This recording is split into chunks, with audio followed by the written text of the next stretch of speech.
जय गुरु जी संगत जी। जो सत्संग है वो एक भक्त की कहानी है कि उसके साथ क्या हुआ, कैसे उसने सब कुछ किया, कैसे उसकी फैमिली में जो चीज़ें थी वो बिल्कुल अच्छी नहीं थी लेकिन फिर भी उसके साथ अच्छा हुआ, कैसे उसने गुरु जी से कनेक्ट किया। आई नो कि मैं सब कुछ एक वीडियो में तो कंप्लीट सच्ची कहानी के बारे में आपको नहीं बता सकती, लेकिन मैं धीरे धीरे करके इसको पार्ट्स में ज़रूर आपको बताऊंगी।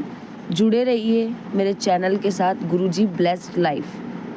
तो हुआ यूँ कि पहले शुरू शुरू में वो कई सारे पंडितों के पास जाते थे। वो उनके घर में कुछ अच्छा नहीं था, सारी चीज़ें मतलब बड़ी उथल पुथल सी थी ज़िंदगी में, कुछ पता नहीं था कि अगले पल क्या हो जाए। तो एक स्टूडेंट थी, ये उसकी कहानी है 12th क्लास की। और 12th क्लास की स्टूडेंट थी वो, मतलब बिल्कुल नॉर्मल सी लड़की थी, इतना मतलब ठीक थी, मतलब जो साधारण सिंपल वे में लाइफ को जीने वाली, और इतना सोचती नहीं थी, एकदम सीधे डायरेक्शन में वो जाती थी। हुआ यूँ कि उसके स्कूल में एक लड़की थी, उसकी फ्रेंड, ग्रुप में लंच टाइम बैठे बैठे बात करते करते ही गुरुजी का किस्सा निकल कर आया सामने। सब लोग वहाँ पे अनजान थे, बस एक ही लड़की थी वो जाती थी। और जो वो लड़की थी, जब उसने सुना कि हाँ गुरुजी के बारे में उन्होंने बताया, वो लड़की बोली गुरुजी ऐसे हैं, लगी वो गुरुजी का बखान करने के लिए। और जब वो सामने वाली लड़की थी जो सुन रही थी, जिसकी मैं आपको कहानी बता रही हूँ, तो वो लड़की सुनती, वो सब कुछ बताती, गुरुजी ने ऐसा किया, एक आदमी था, वो फ्रेंड थी उसकी, वो सब कुछ बताती है उसको कि गुरुजी थे,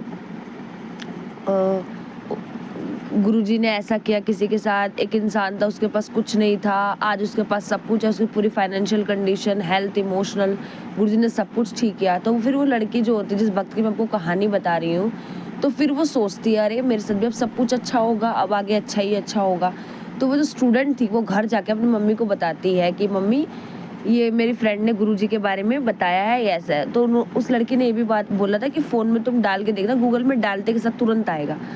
तो वो लड़की घर जाती है, मम्मी को सबसे पहले उसको पूरी फैमिली में पता चलता है, उसके बाद वो अपनी मम्मी को बताती है। तो मम्मी को बता दिया उसने। अब मम्मी को बताने के बाद क्या हुआ, मम्मी को उसने बताया, अब बता दिया चलो, तो मम्मी को उसने बता दिया। तो मम्मी पूछे अच्छा ये तो काफ़ी दूर है, पर वो गाँव में रहती थी किसी, और दिल्ली वहाँ से काफ़ी दूर पड़ता था, जाना कैसे हो पाएगा, बहुत टाइम लगेगा, ये होगा वो होगा। और उस टाइम उस लड़की को ये भी नहीं पता था, और ना उसने कुछ बताया था कि गुरुजी ने समाधि ले ली है। उन्होंने यही सोचा था, उस लड़की ने, जो स्टूडेंट की मैं कहानी बता रही हूँ, उसने यही सोचा कि गुरुजी सच में है, और उनकी फैमिली ने भी यही समझा।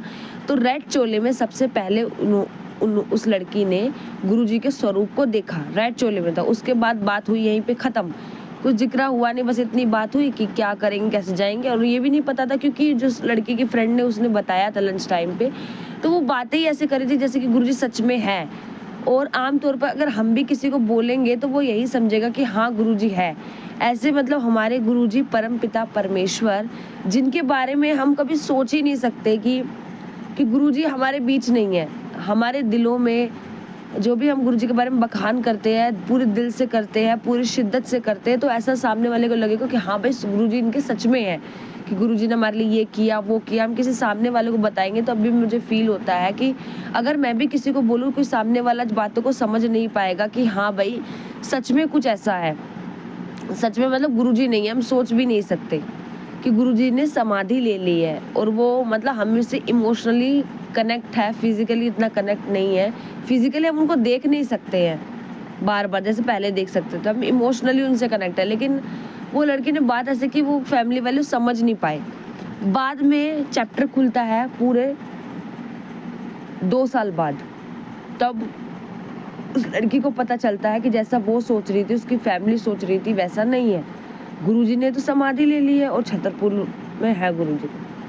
तो फिर सडनली उस जो लड़की के स्टूडेंट की मैं कहानी बता रही हूँ, उसकी मासी उसकी मम्मी को इंसिस्ट करती है कि जाते क्यों नहीं हो गुरुजी के पास, जाने से मुझ पे बहुत फर्क पड़ा है, क्योंकि स्टेटस दिखा उस लड़की की, स्टूडेंट की जिसकी कहानी बता रही हूँ, उसकी मासी को स्टेटस दिखता है। तो स्टेटस दिखा, गुरुजी का स्टेटस लगाया हुआ था। फिर उसकी मासी ने घूर के कौन है, फिर अचानक किसी से पता चलता है ये गुरुजी है। तो फिर ऐसा होता है ना कि गुरुजी जिसको अपनी तरफ खींचना चाहते हैं, विश्वास दिलाना चाहते हैं, वो इंसान खुद में खुद इंटरेस्ट लेना स्टार्ट करता है कि हाँ गुरुजी कौन है। तो ऐसे करते-करते गुरुजी ने मेरी जो मासी थी स्टूडेंट की, उनकी मासी को गुरुजी ने अपनी तरफ खींचा और वही ज़रिया बनी उस स्टूडेंट की, जब वो गुरुजी से कनेक्ट, उस स्टूडेंट की और उनकी फैमिली की, कि वो कनेक्ट हो पाए गुरुजी से। मतलब ये देख रहे हो कि जब तक टाइम नहीं आता ना, तब तक आप उस चीज़ से कनेक्ट नहीं हो सकते। भले कोई भी बहाना रहा हो, उसने सोचा हो कि कैसे जाएँगे, क्या करेंगे, कोई भी बहाना रहा हो कि गुरुजी है, उसने जो कुछ भी सोचा, सो माइंड में थिंकिंग आया हो, वो वही आया हो। जब तक गुरुजी जब तक नहीं चाहते किसी संगत से खुद को जोड़ना, मतलब वो जुड़ जाएँगे वो बात अलग है, लेकिन जब तक सामने वाला संगत उनसे कब जुड़ेगा वो वही डिसाइड करते हैं कि कब किसका टाइम आएगा, कब किसको कितना भुगतना है अपनी लाइफ जर्नी में, कौन से कर्मा में, कौन से कर्मा फेज में गुरुजी का साथ उस संगत को मिलेगा। ये गुरुजी ही डिसाइड करते हैं कब किसका क्या चीज़ उनको पूरी करनी है और गुरुजी के बिना करनी है, कैसे उनको क्या करना है, सब कुछ गुरुजी ही डिसाइड करते हैं। तो आप देख सकते हो संगत जी, आप सभी की कितने सारे माध्यम लगे उस स्टूडेंट को गुरुजी से कनेक्ट होने में, और बात अभी यही नहीं खत्म हुई थी, बात थी काफ़ी ज़्यादा लंबी। फिर भी उस उनकी मासी ने स्टूडेंट को बहुत बोला, उनकी मम्मी को मंत्र जाप किया करो। वो शुरू होती 1-1 घंटे तक बातें होती, 2-2 घंटे तक बातें होती, 3-3 घंटे तक, मतलब इतना गुरुजी से, गुरुजी के बारे में इतनी सारी बातें हुई, 2 घंटा 3 घंटा, और वो इतना स्टार्ट करती फ़ोन पे बातें करना उनकी मासी।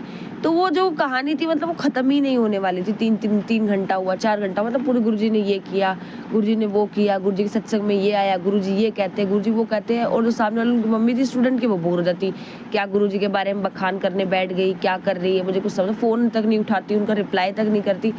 फिर 1 महीना बीता गुरुजी का बखान करते हुए उनकी मासी का, फिर दूसरा बीता, फिर तीसरा बीता, ऐसे करते-करते 2-3 महीने ऐसे गए, फिर भी नहीं छोड़ा। फिर टाइम बदला। ये होता है ना कि जब टाइम बदलता है तो इंसान की सोच, उसके इमोशंस, अपने आप माइंड जैसा लगता है कि दूसरे डायरेक्शन में चल पड़े। तो फिर धीरे वक़्त बदला। वक़्त ने ऐसी करवट ली कि एक दिन आया, एक शुभ दिन, जब उनके मन में आया कि हाँ, हमें गुरुजी के पास जाना चाहिए। गुरुजी से कनेक्शन फ़ील हुआ। मतलब जा-जा के वो पंडितों के, काफ़ी ज़्यादा पंडितों के जा-जा के थक चुके थे। पूरी 1 साल ऐसे पंडित के वो गए, 1 साल उनका इतना डिस्ट्रॉय हुआ ना, मैं आपको बता नहीं सकती। ना टाइम पे सोना, ना टाइम पे खाना, ना कोई फाइनेंशियल कंडीशन जितनी थी उससे भी खराब, फैमिली में लड़ाई झगड़ा और बढ़ गए। मतलब बहुत अजीब सारी चीज़ें और ज़्यादा, मतलब जब आप होता है, जब बिल्कुल आपका अंत आ जाता है, अंत निकट होता है कि अब कुछ नहीं हो सकता, हर तरफ से हमारी दुश्मनी सबसे हो रही है, कुछ नहीं हो सकता, कोई साथ देने वाला नहीं है, तब आते हैं हमारे परम पिता परमेश्वर हमारी लाइफ में। जब हमें कहीं किनारा नहीं मिलता बचने का, तब वो आते हैं हमें बचाने के लिए, हमें किनारा देने के लिए और हमारी नैया को पार कराने के लिए। तब गुरुजी की एंट्री होती है, तब उस संगत, जिस स्टूडेंट के बारे में आपको बता रही हूँ, तब उसकी फैमिली को संभालने के लिए गुरुजी की एंट्री होती है, क्योंकि तब उन्हें धीरे-धीरे बिलीव होना स्टार्ट होता है। जस्ट स्टार्टिंग पॉइंट हुई है आपकी, ये नहीं कि आपको अच्छे से बिलीव कर दिया। तो उसकी कहानी संगत जी, अगर आप सभी जानना चाहते हैं तो मैं आपको नेक्स्ट पार्ट में बताऊँगी कि उससे आगे